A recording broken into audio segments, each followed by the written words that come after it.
Meron kayong surprise birthday party ngayon. Wala daw, talagang surprise. Yung pagpunta niyo po dito, sir, ano pong sabi nila sa inyo? Bago naman, bakit yung ilaw?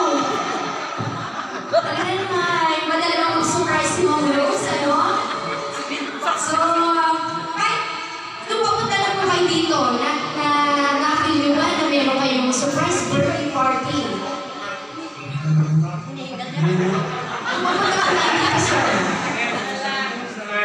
Ano sabi po ba nila kakain kayo sa labas?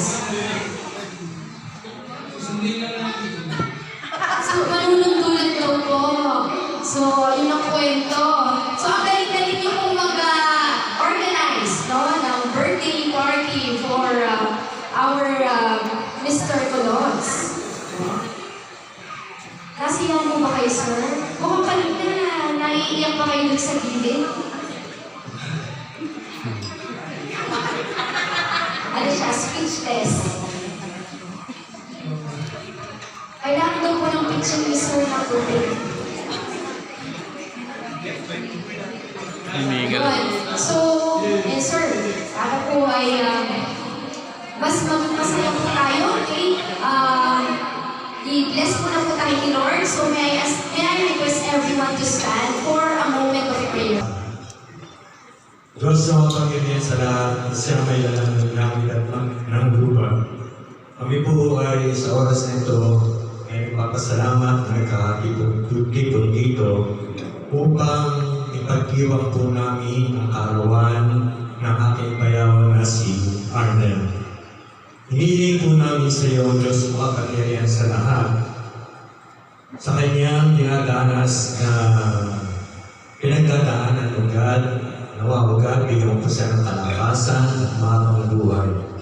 Sapagkat sa pagkakataong ito, alam ko, Lord, na siya ay may malaking pinagdadaanan. Hinihiling po sa pangalan ni Jesus na makapangyarihan sa lahat, na siyang dakilang gagamot po natin. Nabigyan mo siya ng ibayong kalakasan pa, physically, mentally, o God. At patuloy na mahalin mo siya na naaayon sa iyong kalooban. Bigyan mo siya ng pagkakataon na makilala ka ng gusto, nang sa ganang God at ang buhay niya ay umaba pa na may mga pagkakilala sa iyo. Kaya Lord, sa gabing ito, dinadalangin ko sa iyo siya, na halinawa nagkaroon siya ng ibayong kalakasan at determinasyon sa buhay. Alam ko, Lord, nahihirapan siya sa kalagayan ng ito.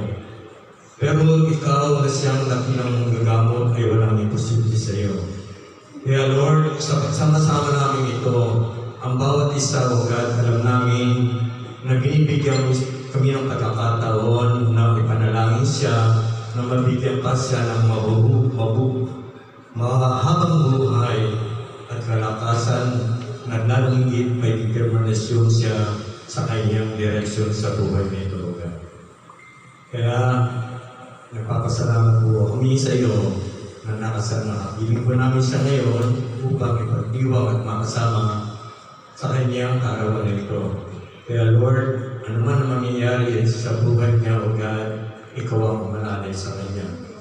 Lagi kong inuulit sa iyo, God, na makilala ka niya ng higit at lubos sa oras na ito at sa darating pang mga araw.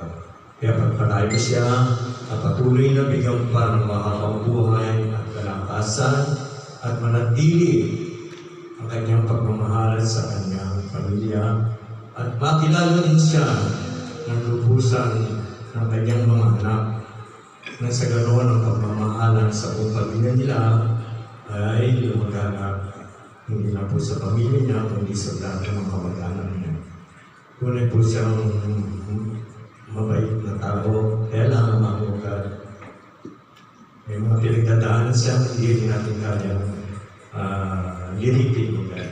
Kaya pagpalayo mo siya, at sa araw na ito, God, hindi namin nakabigyan po siya ng mga buhay at patuloy mo, God, na tumakas ang kanyang determinasyon. At ano mo naman sasalunan namin sa oras nito, God, nawa patuloy mo na bigyan ng pagpapalagi at mas masamo maging kalakasan ng aming